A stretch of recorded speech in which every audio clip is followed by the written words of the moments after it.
Assalamualaikum warahmatullahi wabarakatuh. Kepada Ibu Puspita yang kami hormati, kami dari kelompok 3, kelas pengembangan organisasi 3, ingin mempresentasikan dari apa yang telah kami kerjakan terkait mereview buku Organization Development and Change, bab 9 yaitu Designing Intervention, dan bab 10 Leading and Managing Change. Oleh karena itu, kami dari kelompok 3 mohon izin untuk mempresentasikan dalam bentuk video. Namun sebelum itu, kami dari kelompok 3 ingin memperkenalkan diri terlebih dahulu. Perkenalkan, nama saya Metsa Luna, lalu ada Imam Rizky Fauji, selanjutnya ada Ayu Yuliani, lalu ada Sehat Hoseasi Ahan, dan Lydia Puspasari. Selanjutnya, kami akan melangsungkan ke dalam tahap pembahasan materi dari bab 9. Pada bab 9 dengan materi Designing Intervention, pertama-tama kita harus mengetahui apa sih effective intervention itu. Nah, istilah intervensi mengacu pada serangkaian tindakan atau peristiwa yang direncanakan secara berurutan untuk membantu organisasi meningkatkan efektivitasnya. Di sini ada 3 kriteria utama mendefinisikan intervensi efektif. Itu yang pertama, sejauh mana intervensi sesuai dengan kebutuhan organisasi. Yang kedua, gelar yang didasarkan pada pengetahuan kausal hasil yang diinginkan. Yang ketiga, sejauh mana intervensi yang mentransfer kompetensi manajemen perubahan kepada anggota organisasi. 3 kriteria ini dikutip oleh Tampu Bulon pada tahun 2020. Selanjutnya, kontingensi terkait situasi perubahan memiliki 4 faktor, yaitu yang pertama, kesiapan untuk perubahan. Indikator kesiapan terhadap perubahan mencakup kepekaan terhadap tekanan perubahan, ketidakpuasan terhadap status quo, dan ketersediaan sumber daya untuk mendukung perubahan. Yang kedua, yaitu ada kemampuan untuk berubah. Kemampuan perubahan suatu organisasi adalah fungsi dari pengetahuan dan keterampilan terkait perubahan yang ada dalam organisasi, dan di sistem ditujukan untuk perubahan. Organisasi harus memiliki pengalaman dan pembelajaran dari perubahan agar memiliki kemampuan untuk melakukan perubahan. Yang ketiga, konteks budaya. Intervensi mungkin harus dimodifikasi agar sesuai dengan budaya lokal, khususnya ketika pengembangan organisasi praktik yang dikembangkan dalam satu budaya diterapkan pada organisasi dalam budaya lain. Dan yang terakhir, kemampuan agen perubahan, yaitu dalam merancang intervensi, praktisi pengembangan organisasi harus menilai pengalaman dan keahlian mereka terhadap persyaratan yang dibutuhkan untuk menerapkan intervensi yang secara efektif. Selanjutnya, kontingensi terkait target perubahan. Sasaran perubahan ini adalah fokus utama intervensi, dan para peneliti telah mengidentifikasinya 2 kemungkinan utama terkait dengan target perubahan yang dapat mempengaruhi keberhasilan intervensi. Di antaranya yaitu masalah organisasi yang ingin diselesaikan oleh intervensi dan tingkatnya sistem organisasi di mana intervensi diharapkan mempunyai dampak utama. Pada gambar di sebelah kanan ini, gambar tersebut merupakan tipe dari pengembangan organisasi intervention dan organizational issues yang akan dijelaskan di slide selanjutnya. Tipe-tipe pengembangan organisasi intervention dan organizational issues. Yang pertama yaitu isu strategis. Organisasi perlu memutuskan produk atau layanan apa yang mereka inginkan dan menempatkan pasar di mana mereka akan bersaing. Isu-isu strategis ini merupakan salah satu isu paling kritis yang dihadapi organisasi dalam lingkungan yang penuh perubahan dan persaingan yang sangat ketat saat ini. Yang kedua yaitu masalah teknologi dan struktural. Organisasi harus menentukan struktur departemen dan koordinasi antar departemen untuk mendukung arah strategis.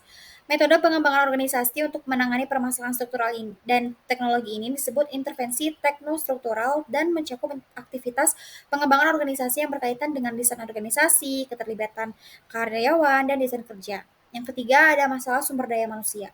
Isu-isu ini berkaitan dengan menarik orang-orang yang berkompeten, orang-orang dalam organisasi, menetapkan tujuan bagi mereka, dan memastikan bahwa mereka mengembangkan karir dan mengelola stres. Teknik pengembangan organisasi yang ditunjukkan untuk mengatasi permasalahan ini disebut intervensi manajemen sumber daya manusia. Lalu yang terakhir, ada masalah proses manusia. Masalah-masalah ini ada hubungannya dengan proses sosial yang terjadi antara anggota organisasi seperti komunikasi, pengambilan keputusan, kepemimpinan, dan dinamika kelompok. Metode pengembangan organisasi yang berfokus pada isu-isu seperti intervensi proses manusia, termasuk di antara mereka adalah beberapa yang paling banyak teknik pengembangan organisasi yang umum seperti resolusi konflik atau pembentukan tim. Lalu selanjutnya ada tipe of intervention. Yang pertama ada human process intervention, yang kedua structural intervention, yang ketiga human resource management intervention, dan yang terakhir ada strategic intervention. Lalu sekarang human process intervention, yaitu serangkaian tindakan yang dirancang untuk meningkatkan interaksi interpersonal, dinamika kelompok, dan proses-proses psikologis dalam sebuah organisasi. Intervensi proses manusia atau human process intervention yang terkait dengan hubungan interpersonal dan dinamika kelompok yaitu yang pertama konsultasi proses yang berfokus pada hubungan interpersonal dan dinamika sosial yang terjadi dalam kelompok kerja. Yang memiliki fokus dinamika sosial dalam kelompok kerja yang bertujuan untuk memberdayakan anggota kelompok untuk menyelesaikan masalahnya sendiri. Lalu yang kedua, intervensi pihak ketiga. Metode perubahan ini adalah bentuk konsultasi proses yang ditujukan untuk hubungan antar personal yang disfungsional di dalam suatu organisasi, yang memiliki tujuan untuk menyelesaikan konflik interpersonal dengan metode pemecahan masalah, tawar-menawar, ataupun mediasi. Lalu yang ketiga adalah pembangunan tim. Ini membantu kelompok kerja menjadi lebih efektif dalam menyelesaikan tugas-tugasnya. Seperti konsultasi proses, pembangunan tim membantu anggota mendiagnosis proses kelompok dan menemukan solusi untuk masalah-masalah. Lalu yang keempat ada pertemuan konfrontasi organisasi. Metode perubahan ini memobilisasi anggota organisasi untuk mengidentifikasi masalah, menetapkan target tindakan, dan mulai bekerja pada masalah. Lalu yang kelima ada hubungan antar kelompok. Intervensi ini dirancang untuk meningkatkan interaksi antar berbagai kelompok atau antar departemen di dalam sebuah organisasi, yang bertujuan untuk meningkatkan interaksi antar departemen yang melibatkan diskusi dan pemecahan masalah. Lalu yang terakhir ada intervensi kelompok besar. Intervensi ini melibatkan berbagai stakeholder dalam pertemuan besar untuk mengklarifikasi nilai-nilai penting, mengembangkan cara kerja baru, menyatakan visi misi baru untuk organisasi, atau memecahkan masalah-masalah organisasi yang mendesak. Sekarang masuk ke yang kedua. Structural intervention adalah serangkaian tindakan yang bertujuan untuk mengubah atau memperbaiki struktur organisasi dan sistem kerja yang ada. Fokus dari intervensi ini adalah pada aspek-aspek seperti tata kelola organisasi, peran dan tanggung jawab, alur kerja, hierarki, dan pola komunikasi. Tujuannya adalah untuk meningkatkan efisiensi, fleksibilitas, dan kinerja keseluruhan dari organisasi. Lalu ada 3 intervensi teknostruktural yang berkaitan dengan restrukturisasi organisasi. Yang pertama, desain struktural. Proses perubahan ini berkaitan dengan pembagian kerja dalam organisasi, bagaimana mengkhususkan kinerja tugas.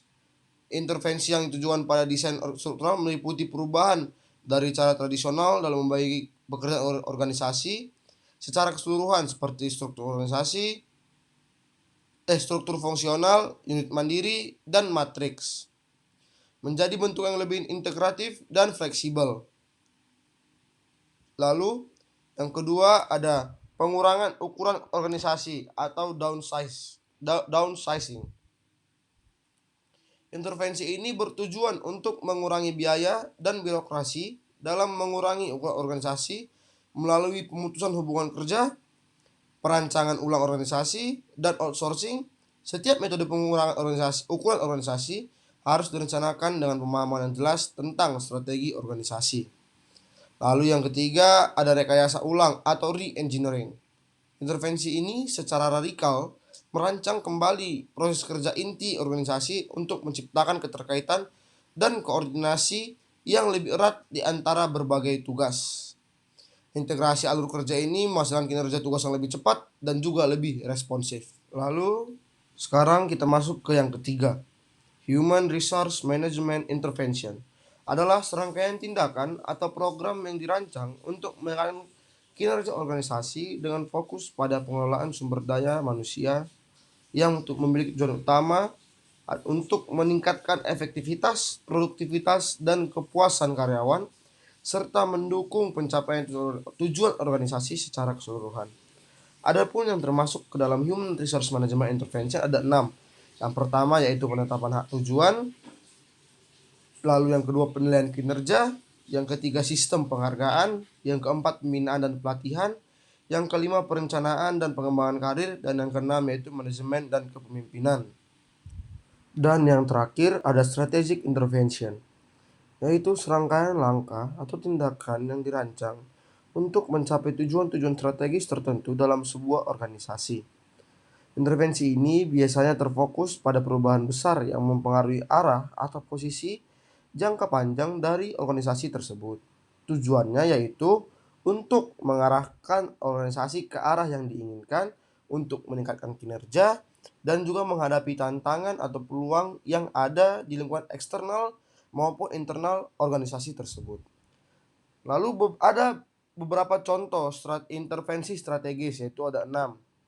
Yang pertama, merger dan akuisisi, yaitu menggabungkan dua entitas bisnis atau mengakuisisi bisnis lain untuk mencapai pertumbuhan atau sinergi yang diinginkan. Yang kedua itu ada aliansi atau membentuk kemitraan dengan organisasi lain. Lalu yang ketiga ada jaringan atau networks, yaitu mengembangkan hubungan dengan organisasi atau kelompok lain untuk memecahkan masalah atau mencapai tujuan yang sulit.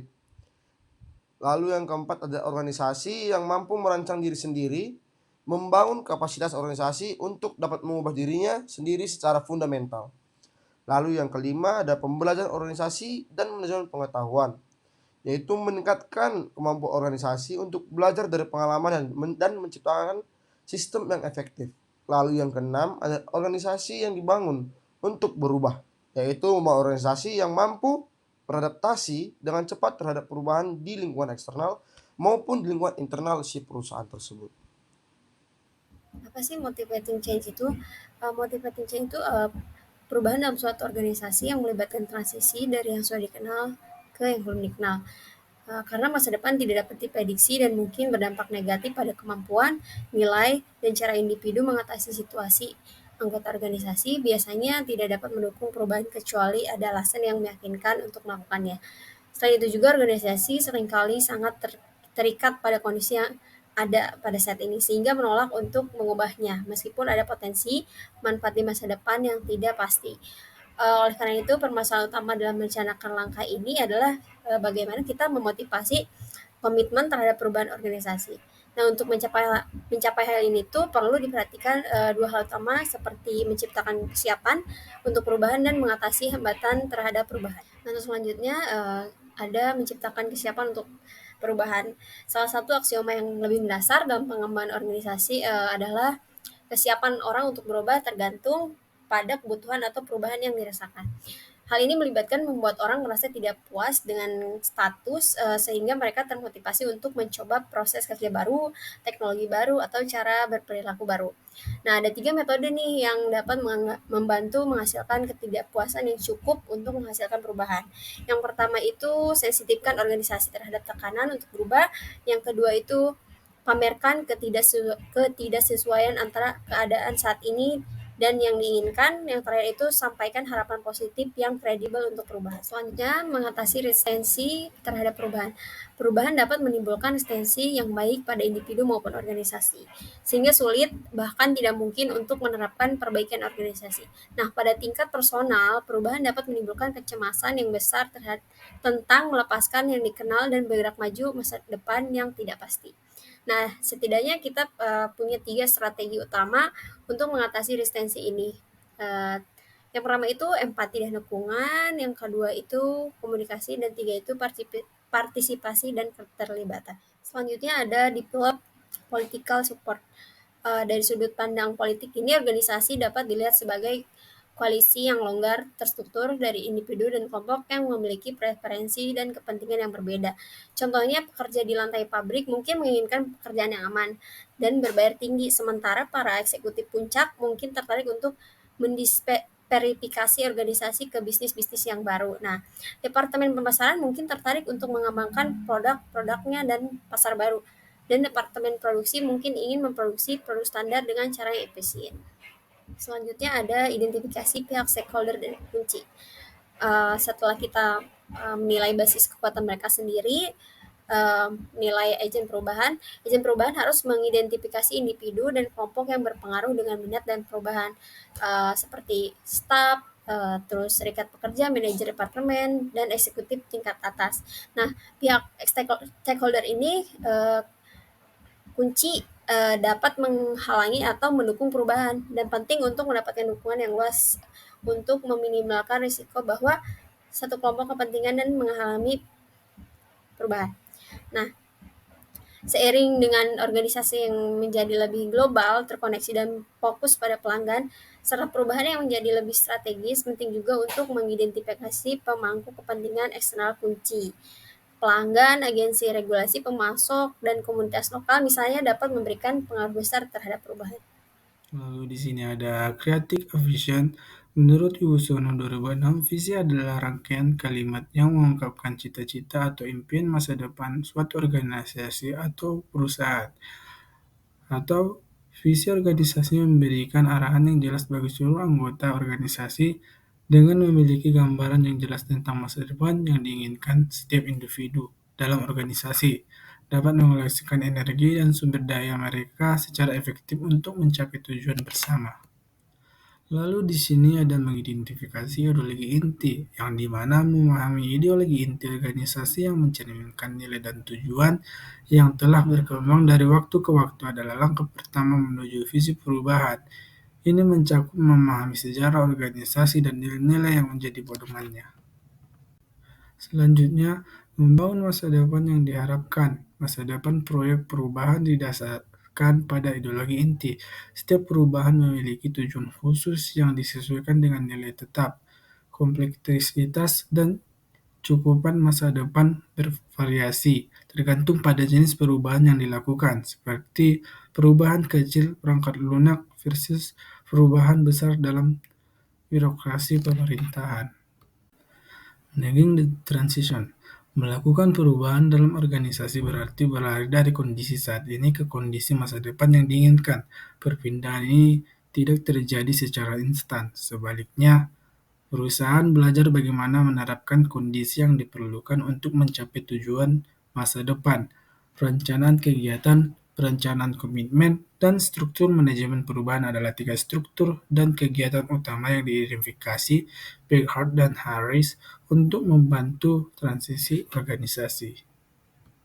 Lalu di sini ada perencanaan kegiatan. Perencanaan kegiatan adalah proses membuat rencana untuk perubahan yang mencakup tindakan dan peristiwa tertentu yang harus dilakukan untuk memastikan transisi berhasil. Tugas-tugas yang berbeda harus dengan jelas diidentifikasi, diorientasikan secara temporal, dan diingat dan diintegrasikan dan secara eksplisit dihubungkan dengan tujuan dan prioritas perubahan organisasi. Lalu di sini ada perencanaan komitmen seperti yang disebutkan sebelumnya, rencana khusus untuk mengidentifikasi pemangku kepentingan utama dan mendapatkan komitmen mereka untuk perubahan harus dibuat pada awal proses perubahan. Namun, upaya ini melibatkan komitmen perencanaan yang biasanya merupakan bagian dari pengembangan dukungan politik. Lalu di sini ada struktur manajemen perubahan. Struktur khusus perlu dibuat untuk mengelola proses perubahan karena transisi organisasi cenderung ambigu dan membutuhkan arahan. Struktur manajemen ini harus melibatkan individu yang memiliki kemampuan untuk menggerakkan sumber daya untuk mendorong perubahan. Struktur manajemen alternatif termasuk di antara lainnya yang pertama adalah eksekutif utama atau kepala organisasi yang mengelola upaya perubahan. Yang kedua, manajer proyek secara sementara ditugaskan untuk mengkoordinasikan transisi. Lalu yang ketiga adalah sebuah komite pengarah atau terdiri dari perwakilan dari konstitusi utama terlibat untuk dalam perubahan secara bersama-sama mengelola proyek. Lalu yang keempat, pemimpin alami yang memiliki kepercayaan dan kepercayaan dari sejumlah besar karyawan yang terkena dampak dipilih untuk mengelola transisi. Yang kelima adalah sebuah lintas sektor dari orang-orang yang memiliki berbagai fungsi dan tingkat organisasi mengelola perubahan. Lalu yang keenam adalah yang terakhir, sebuah dapur kabinet yang memiliki orang-orang yang konsultasi dengan mempercayai oleh eksekutif utama mengelola upaya perubahan. Selanjutnya, kita akan masuk ke dalam pembahasan terkait sustaining momentum yang merupakan materi terakhir dari bab 10. Sustaining momentum dalam konteks ini berarti melakukan tindakan yang diperlukan untuk mempertahankan tingkat produktivitas, motivasi, dan fokus yang diperlukan untuk terus maju menuju pencapaian tujuan yang ditetapkan oleh organisasi. Yang pertama yang harus dilakukan adalah menyediakan sumber daya untuk perubahan. Ditekankan bahwa perubahan organisasi memerlukan aktivitas seperti pelatihan, konsultasi, pengumpulan data, dan umpan balik, serta pertemuan khusus yang membutuhkan investasi tambahan dari organisasi. Lalu yang kedua, ada membangun sistem pendukung agen perubahan. Agen perubahan diharapkan untuk mempertahankan jarak psikologis agar dapat memperoleh perspektif yang diperlukan untuk memimpin proses perubahan dengan efektif. Pemisahan ini sebenarnya dapat menyebabkan ketegangan dan isolasi yang signifikan. Sistem dukungan ini mencakup jaringan orang-orang yang terpercaya dengan siapa agen perubahan memiliki hubungan pribadi yang erat, yang dapat memberikan dukungan emosional, menjadi tempat untuk berdiskusi ide dan masalah, serta menantang asumsi yang belum diuji. Lalu yang ketiga ada mengembangkan kompetensi dan perilaku. Penekanan pada pembelajaran yang berkelanjutan dan beragam merupakan langkah yang sangat diperlukan dalam memastikan keberhasilan perubahan. Pendekatan yang disarankan seperti program pelatihan, tradisional, konseling di tempat kerja, dan simulasi eksperimental. Lalu yang keempat ada memperkuat perilaku baru. Di dalam organisasi, orang umumnya melakukan hal-hal yang memberikan mereka penghargaan. Oleh karena itu, salah satu cara yang efektif untuk menjaga momentum perubahan adalah dengan memperkuat jenis perilaku yang diperlukan untuk mengimplementasikan perubahan tersebut. Lalu yang terakhir ada mempertahankan jalur.